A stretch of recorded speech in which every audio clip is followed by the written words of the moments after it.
आजच्या भागात कोर्टामध्ये जोरदार ड्रामा पाहायला मिळाला। नमस्कार मंडळी, ठरलं तर मग मालिकेच्या आजच्या भागात आपल्याला पाहायला मिळते की सुरुवात होते साक्षीच्या उलट तपासणीपासून। अर्जुन तिला विचारतो की तुझं लोकेशन आश्रमात का दाखवतंय? साक्षी सांगते, मी प्रियाकडे पैसे मागायला गेले होते, पण माझा फोन आणि पर्स आश्रमातच राहिलं, त्यामुळे लोकेशन असं आलं असेल। हे ऐकून प्रिया एकदमच घाबरते। ती मनातल्या मनात म्हणते, मी कोर्टामध्ये काय साक्ष दिली होती आणि ही काहीतरीच वेगळंच सांगतीये। रविराज प्रियावर चिडतो, तू मला का सांगितलं नाही की साक्षी तुझ्याकडे आली होती?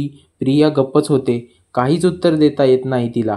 आता अर्जुन साक्षीला पुन्हा विचारतो, तू महिबत शिकरेची मुलगी आहेस, फोन राहिला म्हणून एवढं टेन्शन का घेतलं होतं? साक्षी सांगते, पर्समध्ये कार्ड्स होते म्हणून मी परत गेले आणि तिथे पाहिलं मधुभाऊ आणि विलास जमिनीवर पडले होते।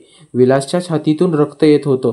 मी घाबरले आणि तिथून पर्स घेऊन निघून गेले। अर्जुन विचारतो तिथे प्रिया कुठे होती? साक्षी सांगते, मला काही लक्षात नाही, मी इतकी घाबरले होते की लगेच निघून आले। अर्जुन म्हणतो, तुझ्यासारखी शिकलेली मुलगी खून पाहून पण पोलिसांना कळवलं नाहीस का? साक्षी म्हणते, मी खूप घाबरली होते। पुढे अर्जुन एक मोठा खुलासा करतो। तो कोर्टामध्ये महिपतचा माणूस राजेंद्र ला हजर करतो। हाच तो ज्याने बँकेतून पैसे काढले आणि विलासला दिले। महिपतला धक्का बसतो। साक्षी सुद्धा कबूल करते की ती राजेंद्रला ओळखते। दामिनी म्हणते, पैसे दिले, पण हे कसे समजायचं की तेच पैसे विलासकडे होते? अर्जुन त्यावर एक पक्का पुरावा सादर करतो, मधुभाऊंची डायरी। त्या डायरीमध्ये सगळ्या नोटांची सिरियल नंबर लिहिलेली असतात आणि तेच नंबर राजेंद्रच्या नोटाशी जुळतात। कोर्टात सगळे चकित होतात। अर्जुनचा पुरावा इतका पक्का असतो की दामिनी काहीच बोलू शकत नाही। आता पुढच्या भागात काय होणार? खरा गुन्हेगार समोर येणार का नाही? पहा ठरलं तर मग। आणि आपल्या चॅनलला आता सबस्क्राईब करा आणि नोटिफिकेशन बेल ऑन करा।